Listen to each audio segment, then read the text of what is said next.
Hello, and thanks for joining us for 5 Miles Easy, where we go behind the scenes on the highs, lows, and uphill battles on our running journeys and bring you conversations to inspire, motivate, and get you one step closer to your goals. So let's lace up for 5 Miles Easy. And here is a snippet of what's to come. So I kind of really sensed that there was a way to do this better. And it also felt like a complete rip-off. We've now got customers in 180 different countries, which some of them I've never even heard of, which is super cool. And we've got 40,000 people now paying to train with us. Obviously, to be good at anything, you need to sacrifice. To find balance, I think it comes down to understanding what makes you happy and then just do lots of that. Ben started Runna during lockdown, and since it's absolutely skyrocketed, they now have 40,000 members in 180 countries. Alongside running a very successful startup, Ben is an impressive athlete in his own right. He's done 6 Ironmans and actually about to complete his next one just this weekend. And he's run an incredible 32 marathons, with his PB being at 2:32. So much to dive into in this episode. And we cannot wait to find out more about Ben and Runna. Yeah, so in this episode, we explore why Ben started Runna in the first place, why people actually need a coach, and how he's able to balance a hugely successful startup business with very impressive triathlon and running training of his own. So much to dive into. Now, Steph, you have run at a pretty high level since school. You ran for England in cross country, but have you always had a coach? Yeah, I actually have. So, I think it's changed over the years. When I started running at school, my coach was the coach of the training group. So I went to sessions with my club at the track, and we had a coach that sort of set our sessions there. And as I kind of progressed there before I went to uni, he started giving me more advice on what to do in between the training sessions. So rather than just the sessions at the track, he was like, okay, you should do this run tomorrow as a recovery run, for example. But I kind of just left it like that. And when I got to uni, I sort of stayed at that level. And then it was actually a coach that wasn't involved with the uni had seen me run a cross-country race and perhaps thought I had some potential. He approached me and asked if I wanted some more help with my training, and that he could just give me one-on-one coaching. And so from then, that was in my second year of uni, I would meet him twice a week. I'd literally do a solo session with him, and he'd set my training and he'd give me a plan for the whole week. And from then, I improved massively just from that. I guess I started running more, but it was so structured and he was tailoring it for me. And then I left uni, and I've had a few coaches since then, but I've always kept with the same style that I need someone that I can speak to. It's very tailored to me. They kind of understand my personal life. So the ones that I've worked best with definitely understand me as a person, how I'm having to juggle work and other things. And the coach I have now, he's super old school, but I love it. He's so interested in my life, which is really nice because I think it's such an important part. Yeah, I think when you have a coach, it's not just, you're not just like a body that runs. You're not a robot. Yeah, exactly. There's so much that goes into being a good athlete that they kind of need to understand the whole package. Yeah. And okay, what do we tweak to here, and here to make you the best runner that you can be? So my coach now, he's very old school, gives me a call the day before a session. This is what session you're doing tomorrow. We have a chat. He knows how I'm feeling and all of this. So I like that approach. But I think it's going to be interesting, the conversation we have with Ben, where it's a very different approach in the sense that it's very technological based and scientific, with lots of data points. But what about you? Have you always had a coach? No, I only had a coach when I started running properly during lockdown. Although actually, no, that's not strictly true. I did have my friend coach me for triathlon when I decided that completely off the bat I wanted to do this triathlon. But it was a lot more kind of informal, and I did not stick to my plan because I was working full time, and it was basically train when I can vaguely squeeze it in. So my first sort of proper coaching experience was when I started running properly in lockdown. And I mean, yeah, I fully think that's why I progressed so quickly. Yeah. Because I had that structure, and also because I didn't know how to train. I would do club sessions, but that's pretty much all I would do. And then my other running would be commuting to the office. But there wasn't actually any rhyme or reason to what I was doing. I'd do the club sessions because they're there and they were fun. And I think there's definitely a thing that the less you know about something, the more you overestimate your ability. So I didn't question that. I was like, well, of course I'm doing the right thing. Yeah. You know, I'm doing the right thing to improve because I'm doing the club sessions. And it was actually when I got that coach, I realized how little I know about training. And that's only got more and more and more the more I've had input on my training. I've realized kind of how little I know about it. And I think now I would not be able to train without a coach now, because I've realized like how much I need that input. So how do you, with your coach now, how do you kind of manage the relationship with them? How much is your coach dictating what you do versus perhaps how you're feeding back or suggesting? Do you have it where he's telling you everything to do, or do you have some input as well? So he only sets my sessions. Yeah. He gives me kind of guidance on my mileage, but to be honest, my coach is out in America. He's a coach for the Puma Elite team out in North Carolina. So they all very much have the same program and they all run very high mileage. Yeah. I haven't done that higher mileage before, so I do less because I don't want to break myself. Yeah.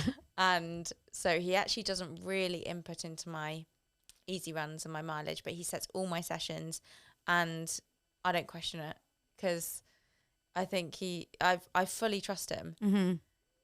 And actually maybe I would question it if I didn't fully trust him, but I know that he's got so much experience. He's trained so many successful marathoners. Now I've got two coaches, the husband and wife, and Amy herself has been to 2 Olympics for the marathon and like several world championships.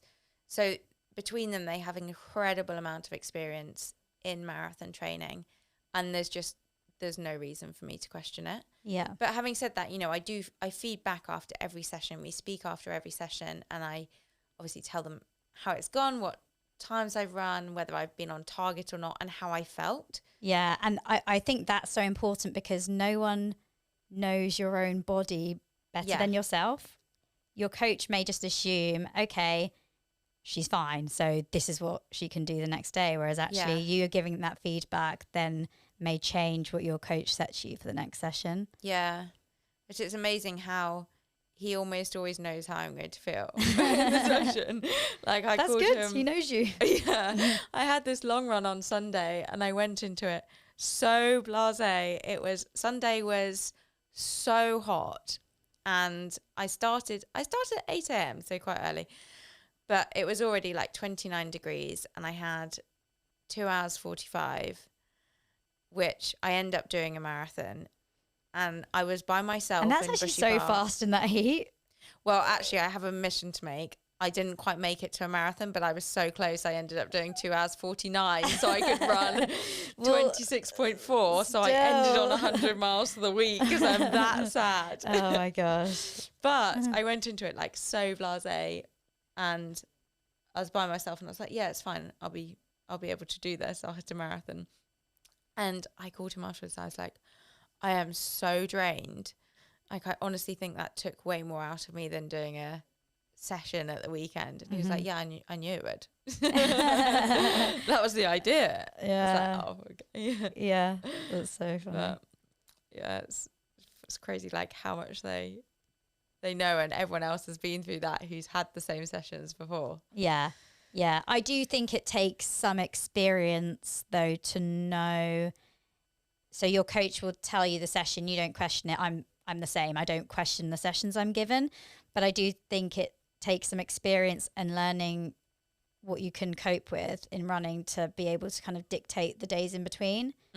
So I had the same where I sort of set what I want to do on the easy days, but that's just because I know my body and I know what I can handle, and I will have the conversation with my coach about it, but he kind of trusts, look, okay, the sessions are going well, so clearly I'm recovering enough in between doing what I'm doing on my easy days to be able to go into the session. You're not doing anything wrong. Yeah, there's exactly. So shall we crack on with the show? Let's do it. If you want to up your running game with a Runna coaching plan, you can get 2 weeks free with the code 5miles. That's the number 5, the word miles, on the Runna coaching app. Ben, we're really excited to have you on today. First question, what is your why when it comes to running? Yeah, I think my kind of why has very much transitioned over the years, and started out with I was a testosterone fueled guy who wanted to look a certain way, and it was a way to stay lean alongside doing a lot of work in the gym. And now it's very much kind of two things, one of which is just being outdoors and enjoying kind of like the fresh air and the endorphins of running. And then the other piece is that I'm a very competitive person, and it's a way to challenge myself and see how fast and how much better I can get. Do you mean the more I train and the more you go, the faster you get, really. Awesome. Do you feel like now that you have a business and a very busy lifestyle, it seems, do you find that running and training is a good way to kind of keep everything in balance and in check and clear your head a bit? Yeah, absolutely. I mean, life is so busy to the point where there's an element where like wanting to be a really good runner almost comes as like an added pressure, whereby like, I used to be in a point where I didn't work nearly as hard as I do now, and I could run 100 miles a week or 100k a week, probably a bit more realistically. And my body agreed with that, and it was very much something that I built up to over a long period of time. And now it's the case that I work probably 70, 80 hours a week at a desk. So then wanting to be as good as I was, and having to put in the training to do that is almost like an added pressure. And I think as a result, kind of like starting a business and seeing my running personally go backwards a little bit has been very hard. And so now as a result, I've very much tried to like reframe my own personal running journey. And I want to be running for the sake of it's something that I enjoy. Awesome. And I mean, obviously you've been incredibly busy with Runna. Can you just tell, for anyone who doesn't know, I mean, I feel like everyone knows it's everywhere, but can you just tell us what is Runna and why did you start it? Yeah, well, I'm glad that you feel like runners everywhere. Hopefully, hopefully it's kind of growing and getting in front of everyone, and hopefully anyone who doesn't know about it will do now. But yeah, so essentially, Runna is the first of its kind, fully automated running coaching service.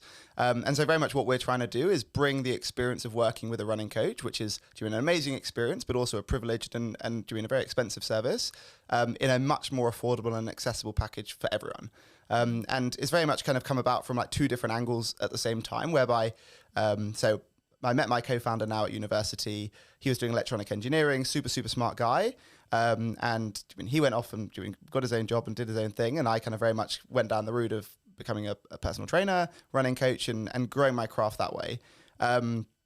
Built an online coaching business, and I would always coach up to 40 people, because any more than that just couldn't deliver the level of service that I'd want to do. And I was also doing a lot of in-person stuff as well. And so I was kind of like somewhat frustrated that I couldn't help any more people than this, but it's also quite repetitive in a way. Like everyone on their marathon journey, as an example, needs to build up their mileage over time, needs to get a balance of easy running and interval running and tempo and long runs. And they all need the same kind of tips. So I kind of really sense that there was a way to do this better. And it also felt like a complete rip-off. Like I had to charge what I was charging because it's so time consuming. Yeah. But at the same time, like I'd have someone who's so similar to someone else, and you're just like so slightly tweaking their journey.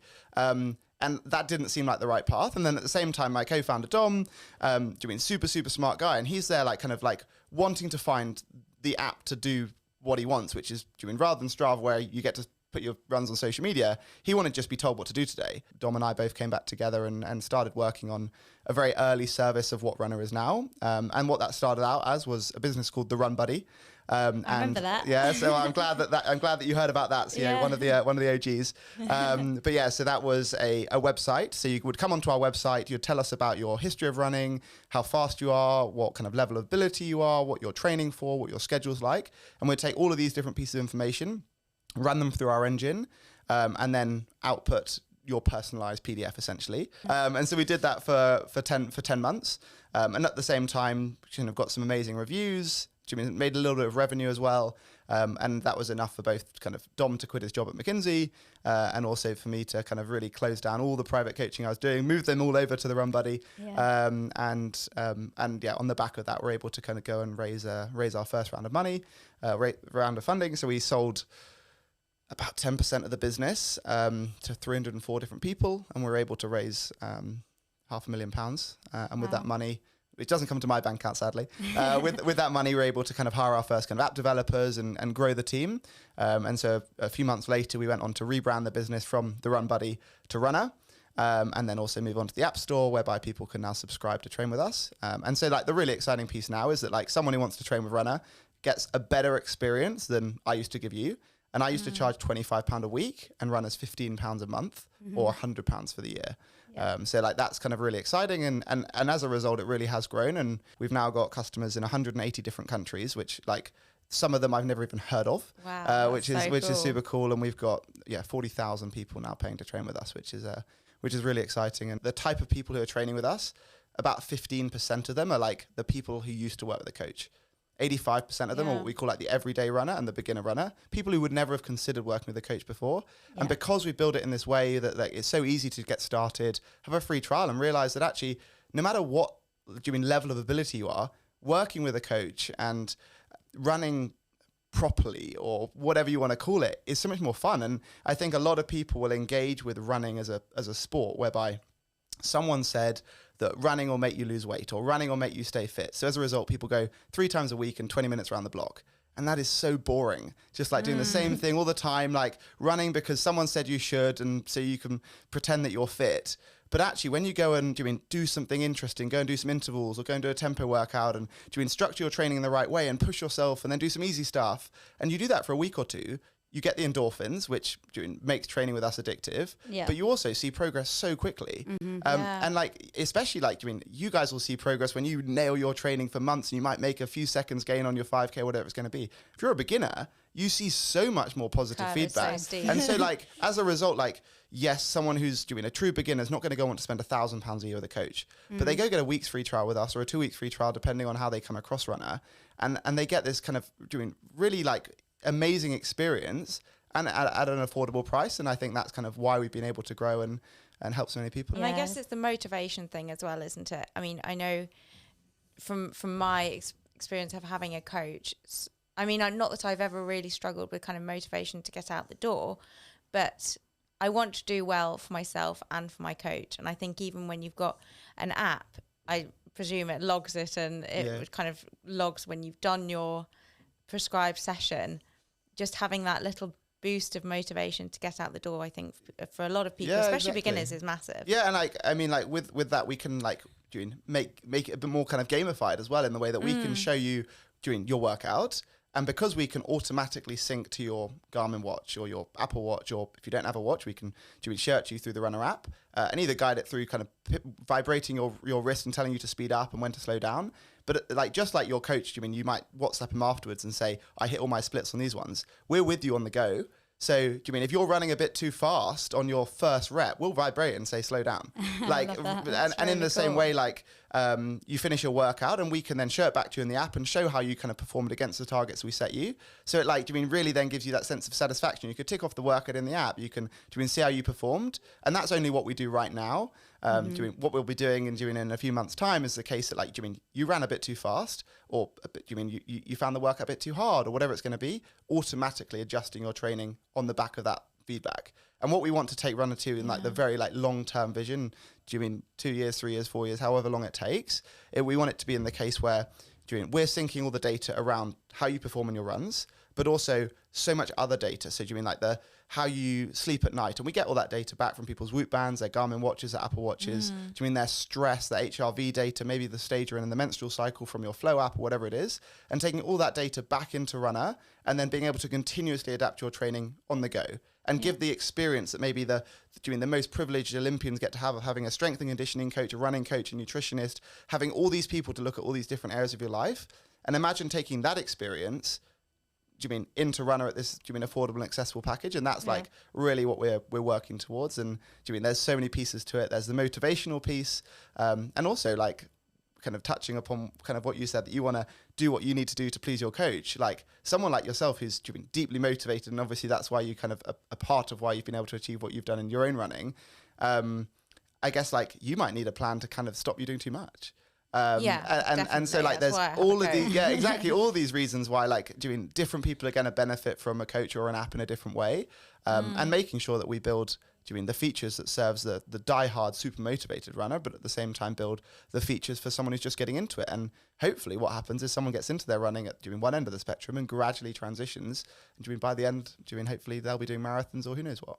Yeah, it all sounds so exciting and such an incredible journey that Runna's come on so far. And I think for me, it's the accessibility of the app that's kind of brought it full circle in my own life, where I've got friends. I want everyone to love running, right? But I appreciate not everyone's going to love running.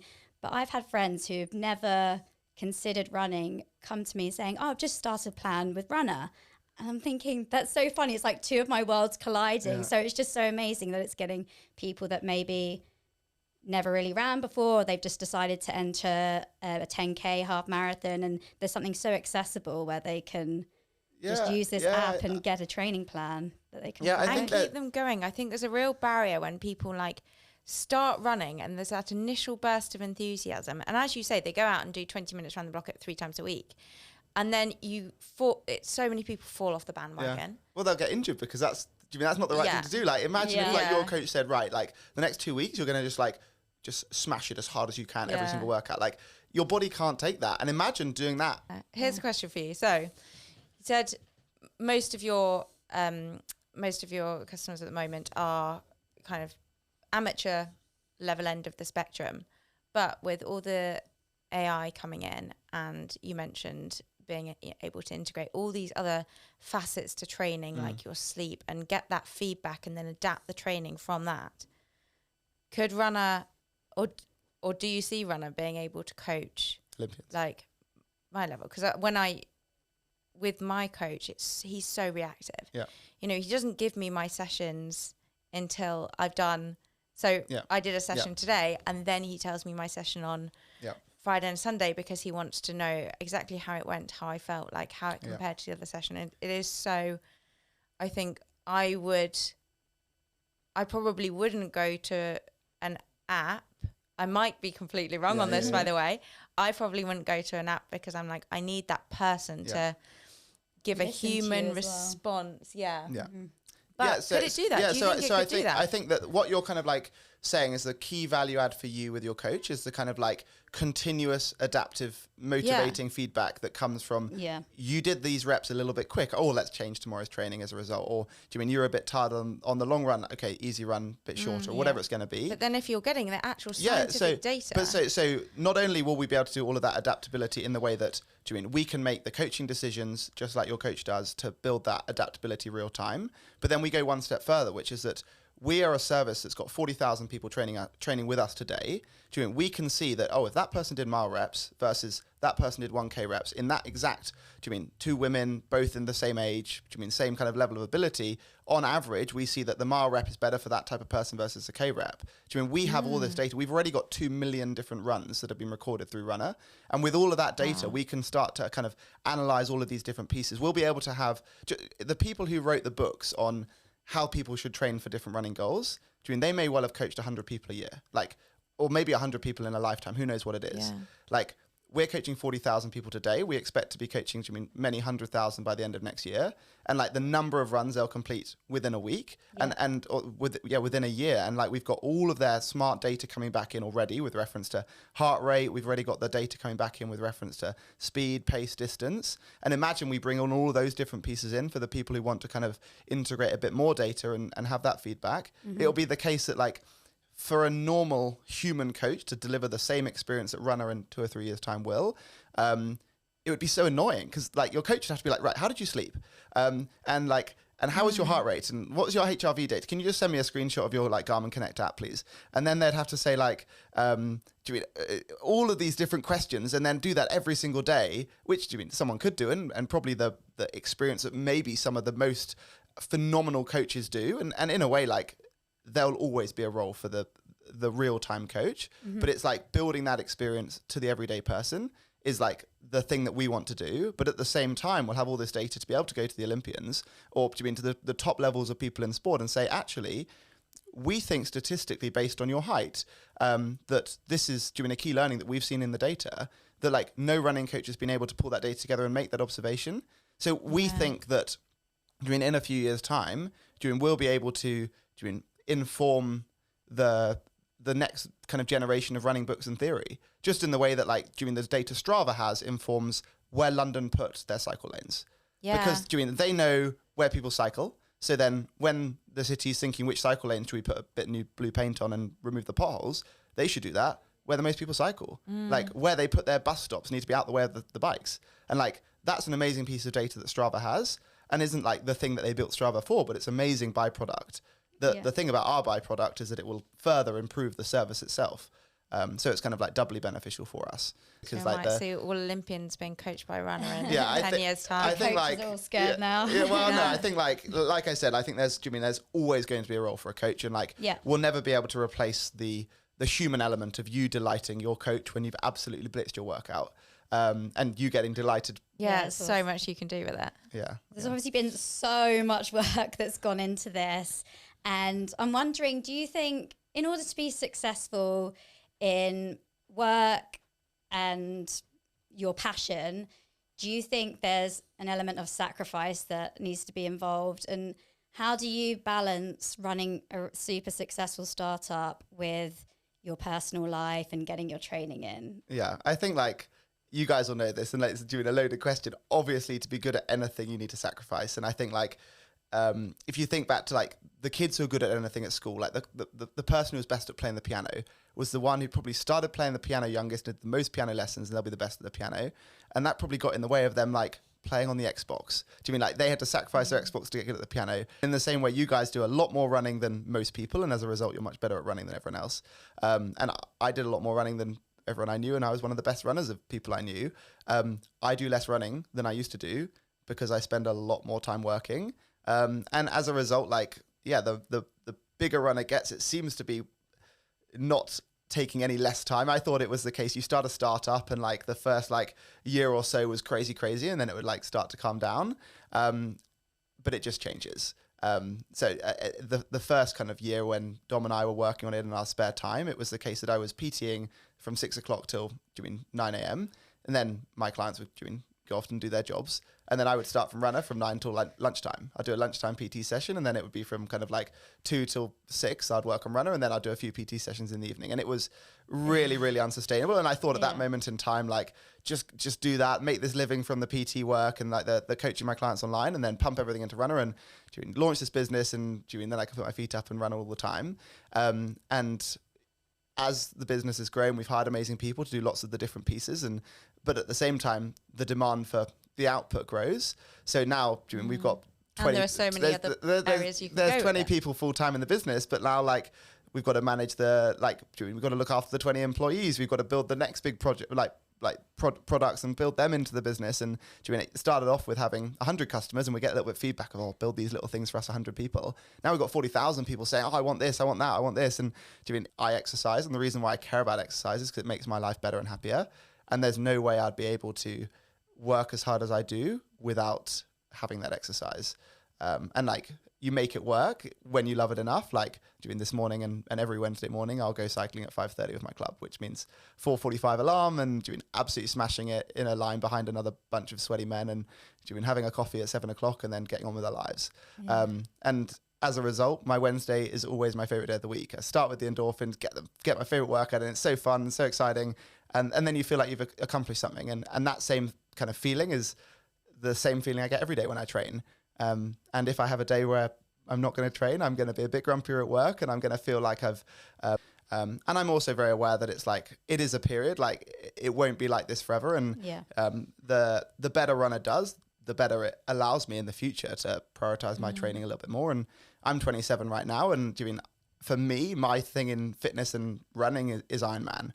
So the running is the treat at the end of the triathlon, of which is very much probably not the way I think about it midway through an Ironman. But I mean, like what I keep telling myself is that like, you peak in Ironman between 35 and 40. You got time. So Runner can be crazy for 3 years. I'll get to 30, then I can maybe go from working 70 hours a week to working 35 hours a week, and still work on this amazing business, but do it on terms that allows me maybe to have a family in the future, but also to prioritize my training like I used to get to. So it is a sacrifice. I've definitely noticed I started to get a few grey hairs and my hair is climbing back that like it never used to Not do. noticeable.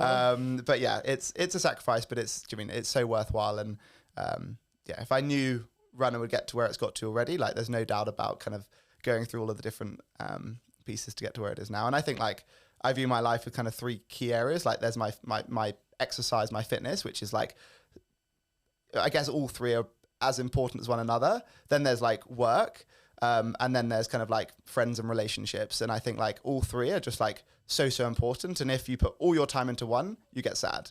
I don't know, I'm sure like we all have our own balance that like, some people want to prioritize work more than others. Some people want to prioritize training. And I think like they're all so important to me. Yeah.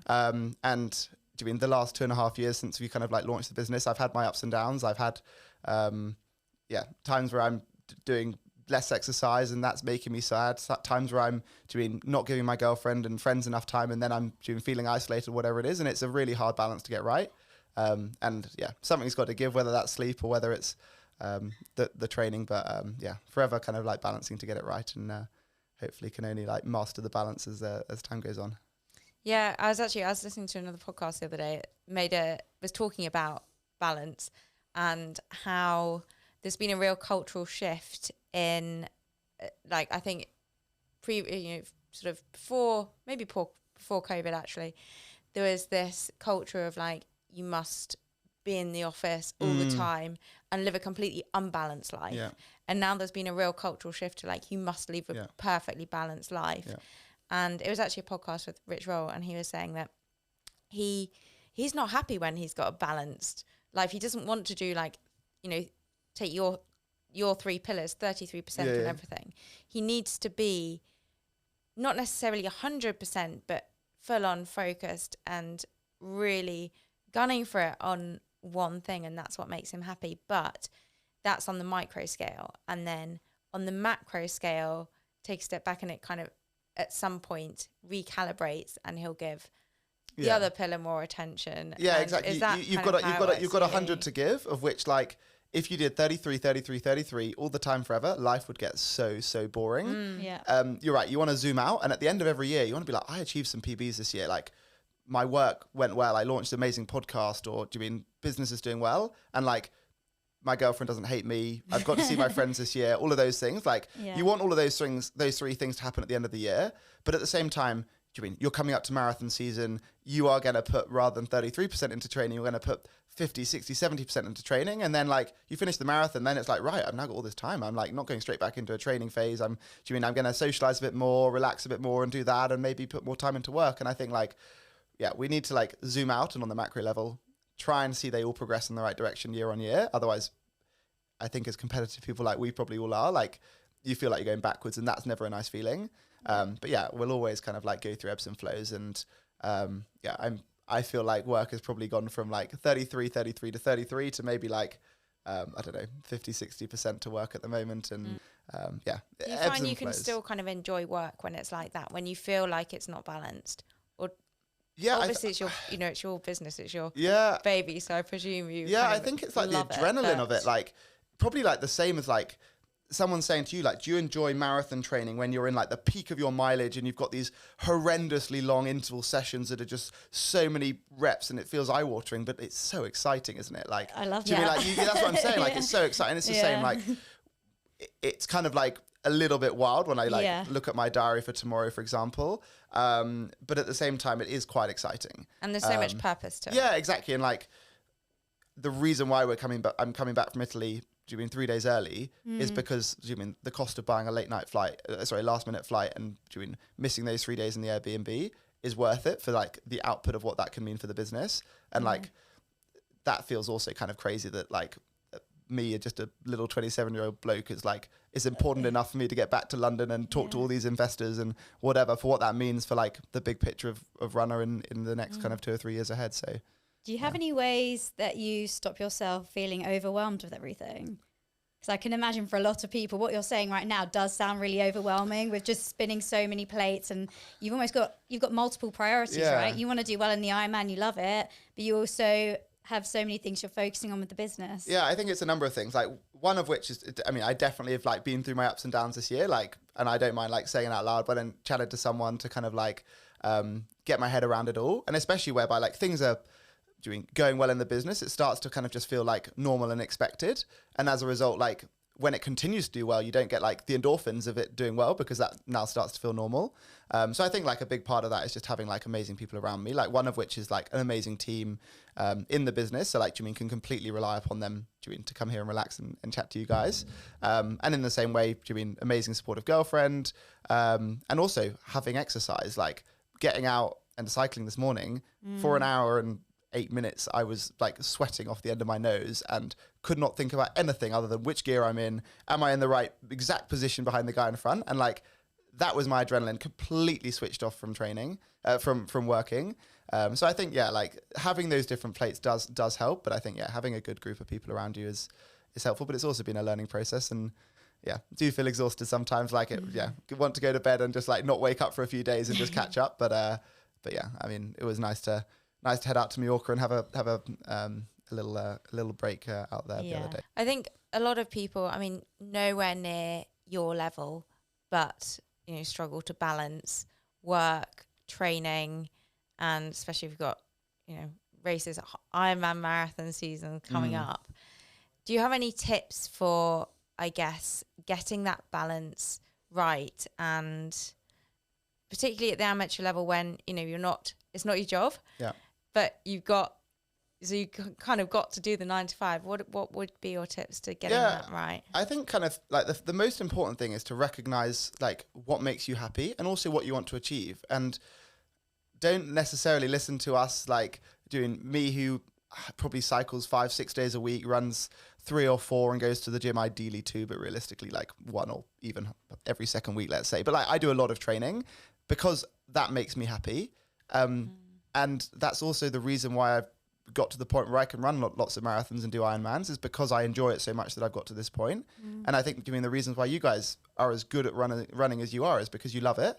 So I think if like you're the kind of person who loves going out, like, and you really want to be out like Friday and Saturday night, which is a huge portion of people, like do that, run on your terms. If you want to be, sleeping in the mornings, run after work. Like you can, have an amazingly happy, balanced life with exercise, with running, whereby maybe you run twice after work and you run once on the weekend, and you can do marathons like that. And that's absolutely fine. So don't like necessarily feel like the world of Instagram or whatever it is showcasing the best people at a certain thing means that by not being as good as them, you're not doing it right. And I think like if you learn to love running to the point where you want to be running all the time, like run 6 times a week or do a double day and run 7 times a week, whatever it's going to be, like, but build up to that gradually and do it because you love it. And get a training plan to help you. Get a training plan and work with a coach or whatever it's going to be. But like, do it. Find what makes you happy and then do that. Yeah, I think that's so important. And just knowing that balance looks different for everyone. Yeah.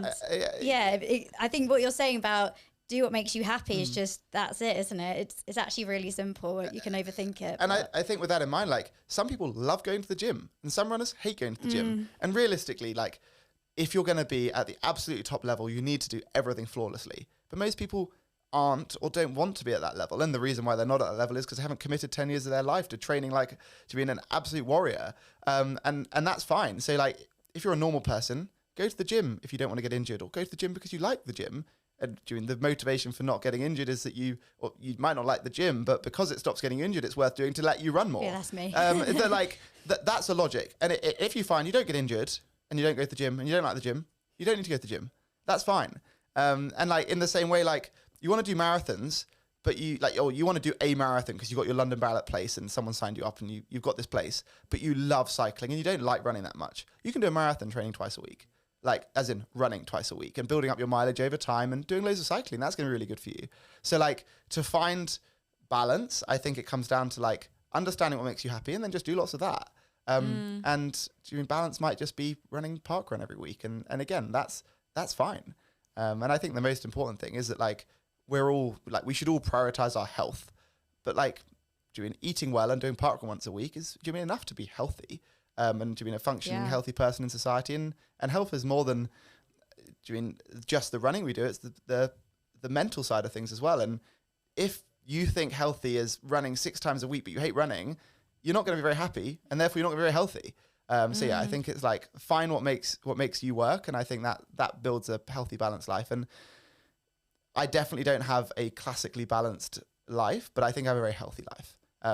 I'm very happy. Like I bounce around the office like the second youngest person in the company as a little crazy child who's a bit like busy and full of adrenaline, but like I love it. It's exhausting, but I love it. And I love cycling and I do lots of it. I love running. I do lots of that. And I love spending time with the people in my life that I care a lot about, and I do as much of that as I can as well. And I guess like that's my balance, and it's not the balance that everyone else should find, but it's like a way that makes me happy. So Ben, as our final question, which we ask all guests, what is your high five me moment? Which is the moment that it doesn't necessarily have to be a time you've won a race or a competition or anything else, but just one of those moments where you would give yourself a massive high five. I guess like the thing that makes my my adrenaline high that like nothing can beat is the feeling I get when I run down like an Ironman red carpet. And I don't know whether that's just because I kind of like build it up to be something bigger than it is. And like, I'm not winning running down the carpet. I'm coming in 1,000th or whatever it is. But I will sprint that last section so fast, and I will like flex all my muscles and run down as if I've like won the world championships. And like that is probably like the highlight of my year. Nice. And the silly thing is that you've done 6 of them, haven't you? So that's actually 6. That's 6 high five moments. The silly thing about that is I'm also including the half Ironman red carpet, and I've done 3 half Ironmans this year, and I'll do a full Ironman on the weekend. And like every time I run down, and I don't know why the adrenaline seems like I get a normal and a lot of adrenaline when I finish a half marathon. When I finish a marathon, I love it, but somehow I just seem to like take that on steroids when I go down an Ironman finish line. You've been going for like the whole day. Yeah, I think you're right. I think it's like it must just be that piece, which is just you've kind of like added so much kind of like achievement. Sense of achievement over the course of the day's racing, that then it really feels amazing at the end of it. That's awesome. Yeah, high five. Yeah. Well, thank you very much. Thank you for joining us for 5 Miles Easy. See you next week.